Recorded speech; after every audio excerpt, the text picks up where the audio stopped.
তাই সবাই মনে রাখবেন, এই প্রণাম মন্ত্র সহকারে তুলসী মহারানীকে জল প্রদান করবেন।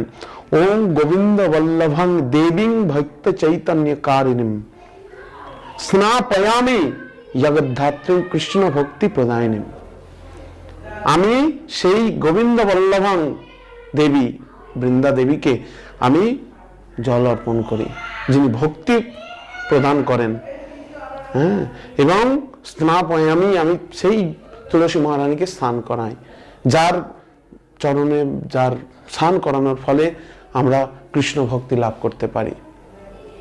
এটা অধিক গুরুত্বপূর্ণ। এই মন্ত্রটি বলবেন এবং 3 বার এই তুলসী মহারানীর বৃক্ষে জল দেওয়ার চেষ্টা করবেন প্রতিদিন সবাই, এবং চেষ্টা করবেন সেই তুলসী মহারানীকে স্পর্শ করার, তুলসী মহারানীর মস্তকে মাটি দেওয়ার। কেন স্পর্শ করার ফলে আমাদের